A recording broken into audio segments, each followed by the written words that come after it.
하나님 말씀은 누가복음 9장 28절에서 30절까지 말씀입니다. 신약성경 107쪽입니다. 누가복음 9장 28절에서 30절까지 말씀 제가 읽겠습니다.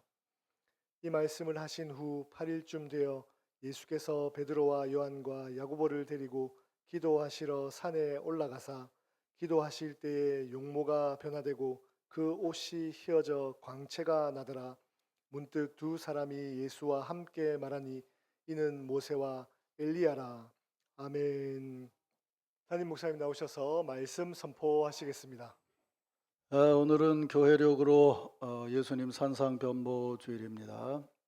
이 시간에 이 주일에 교회력으로 주신 말씀이 누가복음 9장에서 말씀을 봉독을 했습니다. 이 말씀을 중심으로 해서 아름답게 행복하게라는 제목으로 설교 말씀을 드리겠습니다. 새해 들어서 몇 주간 올해표인 아름답게 행복하게라는 제목으로 설교 말씀을 드렸습니다.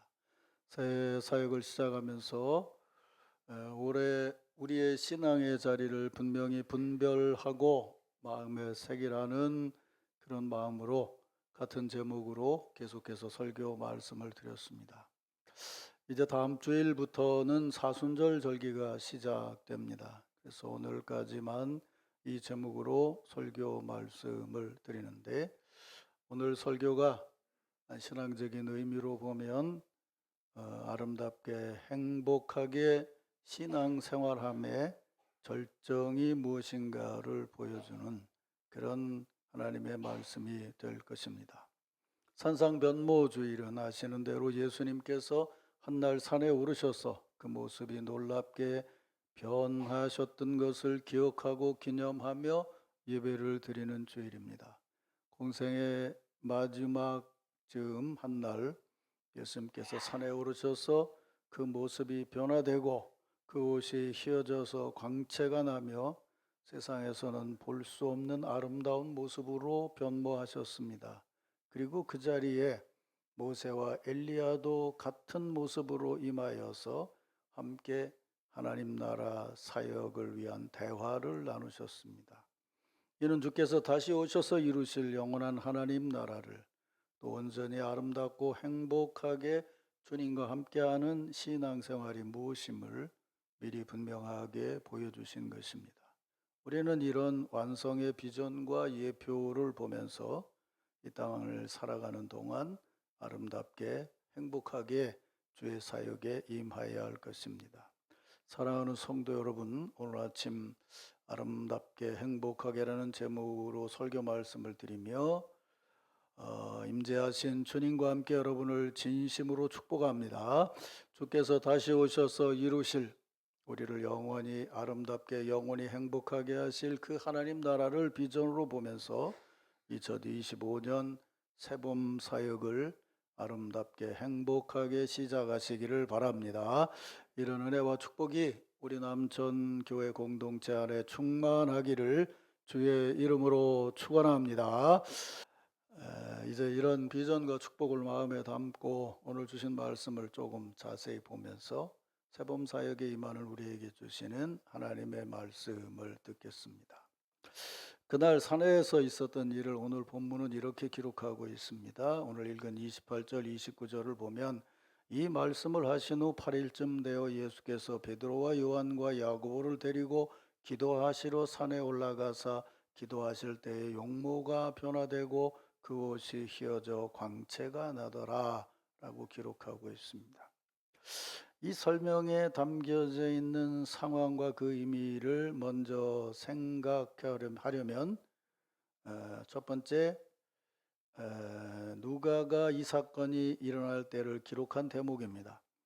이 말씀을 하신 후 8일쯤 되어라고 그때를 기록하고 있습니다.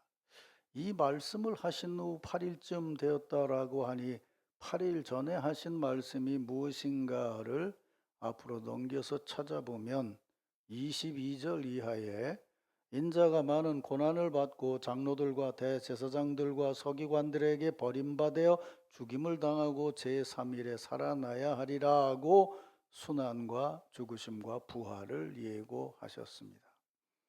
그리고 또 하나는 그때를 8일쯤이라고 기록하고 있는데 우리는 지금 이 말씀이 담고 있는 의미를 쉽게 넘어가지만 적어도 이 성경을 읽는 초대교인들에게 8일이라는 날짜는 예수님의 부활하신 날을 의미했습니다. 그러니까 예수님께서 십자가를 지시기 위해서 예루살렘 성에 입성하시고 한 주간을 지나시면서 금요일에 십자가에 달리시고 다음 안식일을 지난 후 첫날 부활하셨기에 순환 예고에서부터 이어지는 8일은 예수께서 부활하신 날을 의미하는 것이었고, 그날의 변모하심은 은연중에 이 말씀을 읽는 성도들에게 부활하신 주님의 모습을 먼저 예표해 주는 것임을 짐작할 수 있습니다. 이것이 산상 변모주일에 우리가 생각하는 예수님 변모에 대한 상황이고, 그리고 또 하나는 그때에 예수께서 기도하시러 산에 올라가서 기도하실 때였다고 또 하나의 상황을 말하죠. 예수께서 산에서 기도하실 때에 자기에게 주어진 십자가의 사명을 위해서 하나님 아버지와 영적인 대화를 나누실 때에 그 모습이 그렇게 변화하셨다는 겁니다. 이 두 가지 기본 이해를 근거로 해서 예수님의 산상 변모의 기본적인 의미를 정리해 보면, 예수께서 공생의 마지막 즈음에 십자가를 지시기 위해서 예루살렘에 입성하시기 전 자신의 사명을 위해서 하나님 아버지께 기도하러 산에 오르셔서 기도하실 때 그분의 모습이 하나님 나라의 거룩하고 빛나는 모습으로, 우리의 표어대로 얘기한다면 아름답게 행복하게 변하셨던 것입니다. 이런 기도와 변모 후에 산에서 내려오셔서 예수님은 예루살렘에 입성하셔서 십자가에 달려 처형되시고 사흘 만에 다시 살아나셔서 놀라운 하나님의 구원의 역사를 이루신 것입니다. 이것이 대략 그 산상 변모 주일 상황에 근거한 기본적인 이해인데, 이제 오늘 아침에는 이 사건이 담아 전하는 신앙적인 의미를 조금 더 깊이 생각해 보려고 합니다. 말씀드린 대로 기도하시러 산에 올라가서 기도하실 때에 예수님의 옷이 휘어져서 광채가 나고 그 용모가 아름답게 변하는 놀라운 사건이 일어났습니다. 앞에서 말씀드린 대로 기도할 때에 그런 변화가 나타났다는 겁니다. 예수님은 공생애를 시작하시면서 늘 기도하셨습니다. 오늘 읽은 본문인 누가복음을 처음부터 쭉 읽어보면 명시적으로 예수님께서 기도하신 때를 여러 곳에 기록하고 있습니다. 제일 먼저는 예수님은 세례를 받으시고 기도하셨습니다. 또 시험을 받으실 때 기도하셨고, 또 회개하라 천국이 가까웠다, 회개하라 하나님의 나라가 시작되었다고 선포하시면서 공생애를 시작하신 후에 하나님 나라 사역을 감당하시면서 일마다 때마다 기도하셨습니다.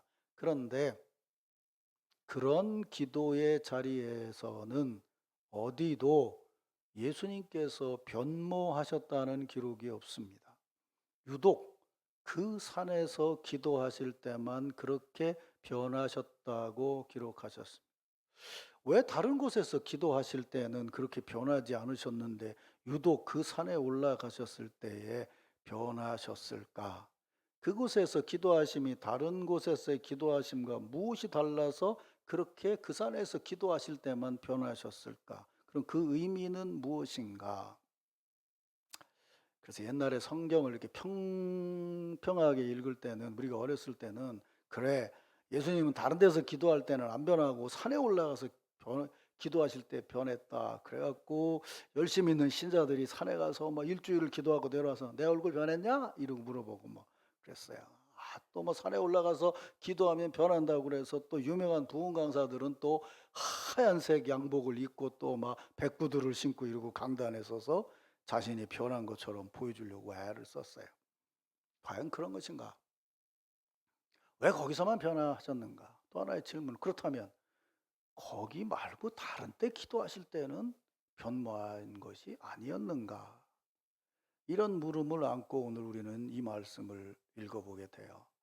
이 산에서 기도하실 때 변모하신 것의 의미를 분별하기 위해서 우리는 누가복음에 나오는 예수님의 첫 기도인 예수님이 세례를 받으실 때에 기도하셨다는 대목을 비교해서 읽어봐야 됩니다. 누가복음 3장 21절 이하에 보면 예수도 세례를 받으시고 기도하실 때에 하늘에서 성령이 비둘기의 형체로 그 위에 강림하시더니 하늘로부터 소리가 나기를 너는 내 사랑하는 아들이라 내가 너를 기뻐하노라 하시니라. 잘 아시죠? 예수님께서 세례를 받으시고 기도하실 때에 하늘로부터 성령이 비둘기와 같은 형체로 예수님이 강림하셨다는 거예요. 이 장면을 한번 생각을 해보세요. 물에서 탁 올라오셨는데 성령께서 비둘기와 같이 임했다는 거예요. 지금 공생애를 시작하기 위해서 세례 요한에게 세례를 받으시면서 앞으로의 공생애를 위해서 기도하실 때에 예수님께 성령께서 임하셨다는 거예요. 비둘기와 같은 성령이 임했다는 거예요. 그런 물음 안 드세요? 그렇다면 이때가 예수님의 형상이 변화될 때 아니에요? 성령께서 임하신 그때에 예수님의 모습이 변하고 옷이 휘어지고 그래야 맞지 않냐 그 말이에요. 사생애를 이제 마무리하고 공생애를 시작하면서 세례를 받고 물 위에서 짠 올라올 때 짠하고 변해야 맞지 않냐 그 말이에요. 그런데 우리 생각으로는 그랬어야 될 것 같은데 세례를 받으시고 성령께서 임하셨는데 예수님의 외모에는 변화가 있었다는 기록이 없어요. 그리고 그때는 음성이 들렸다는 거예요. 너는 내 사랑하는 아들이라 내가 너를 기뻐하노라 하는 음성이 들렸다는 거예요. 우리가 신앙의 경험상 하나님이 말씀하신 이런 음성을 들었다 그러면 우린 그때 이미 벌써 변화되어 있는 거 아니에요? 근데 예수님 변하시지 않았다는 거예요. 왜? 하나님 나라의 모습으로 그렇게 멋지게 변모하시지 않으셨을까? 그 놀랍고 중요한 체험의 때 그 이유는 딱 한 가지예요.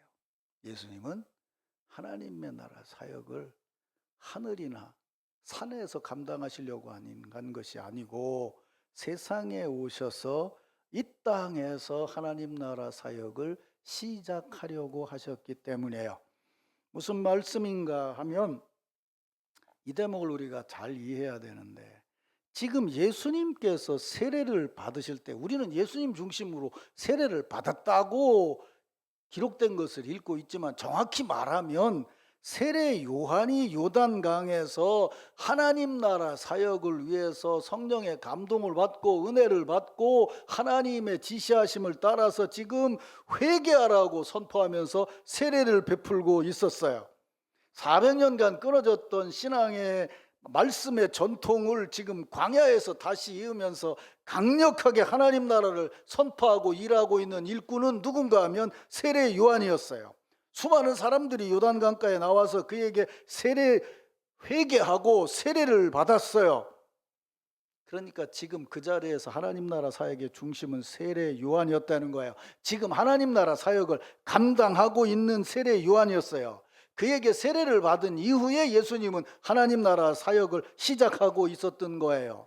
그렇다면 세례를 받는 그 순간에 예수께서 갑자기 하늘의 모습으로 변화되고 놀랍고 신비한 모습으로 바뀌어졌다면 뭔가 놀라운 기적을 일으키는 메시아를 찾아 헤매고 있는 이스라엘 백성들이 지금 그나마 광야에서 세례 요한의 음성을 듣고 회개하고 하나님 나라 백성으로 바뀌어지고 있는데 갑자기 그에게 세례를 받은 이가 물에서 툭 튀어나오더니 그가 엄청나게 놀라운 모습으로 신비한 모습으로 그들 앞에 나타났다면 그때 낙타의 옷을 입고 광야에서 사역하고 있는 세례 요한의 사역은 어떻게 됐겠냐 그 말이에요.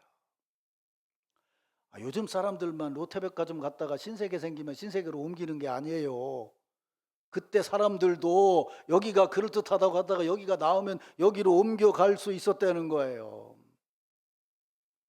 정확히 말하면 하나님 나라 사역을 위해서 지금 광야에서 그 사역을 감당하고 있는 세례 요한에게 예수님은 세례를 받으셨어요. 그분의 세례 요한의 하나님 나라 사역을 인정하고 거기서 세례를 받고 세례 요한에게 머리를 들여대는 것이 하나님께 순종함이라고 생각하고 그 사역을 온전히 기쁜 마음으로 인정하고 세례를 받을 때에 그의 마음에 음성이 들렸어요. 너는 내 사랑하는 아들이라 내가 너를 기뻐하노라. 믿습니까, 여러분?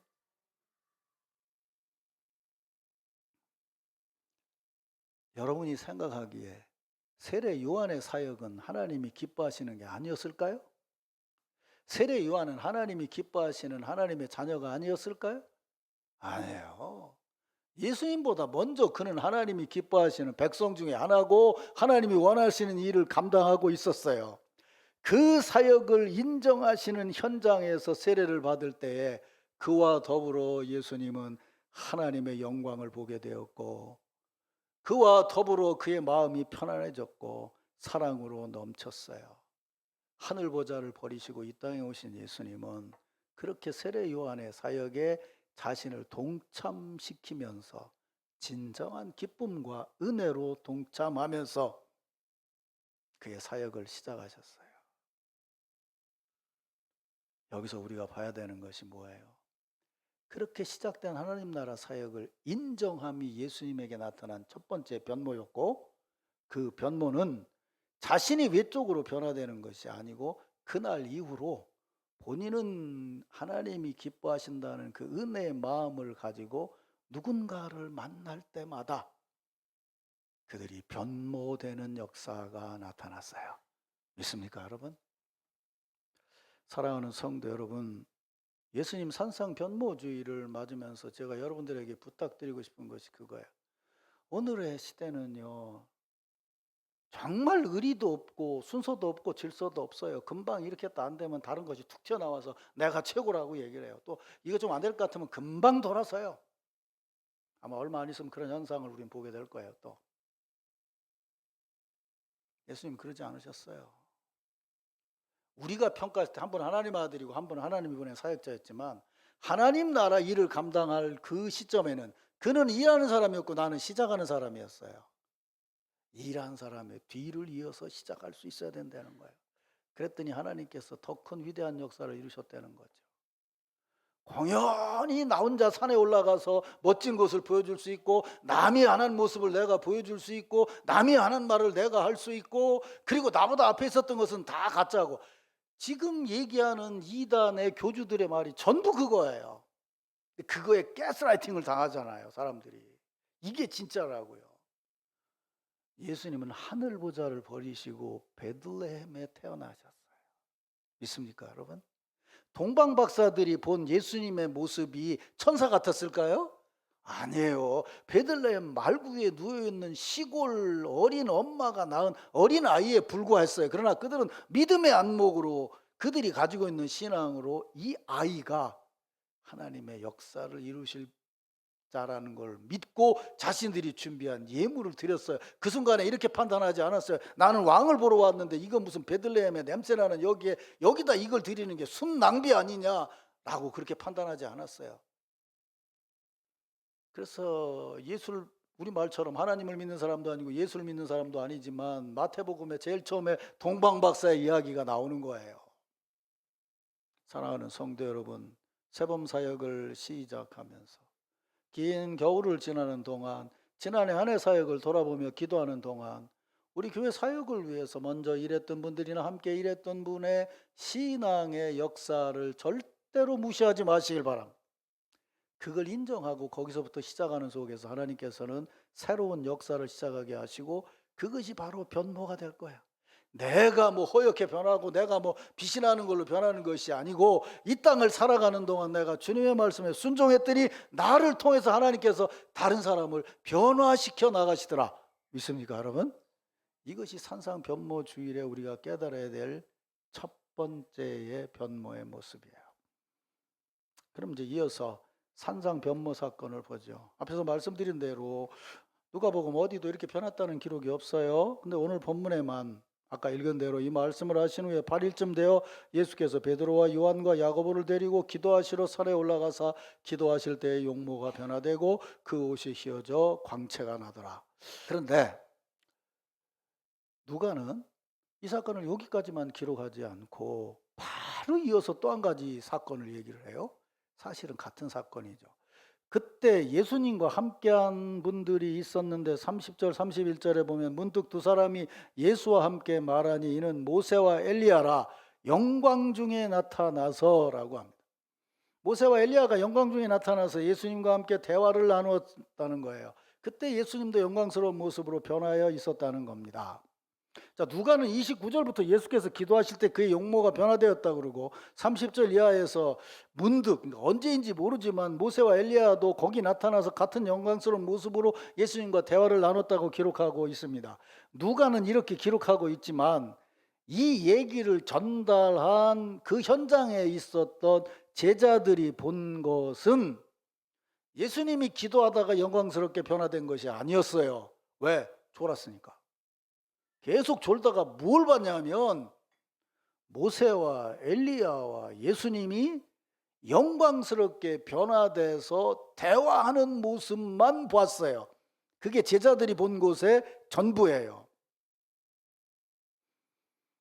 그러니까 이렇게 보면 예수님은 영광스러운 모습을 한 모세와 엘리야처럼 영광스러운 모습으로 대화를 나누었다는 거예요.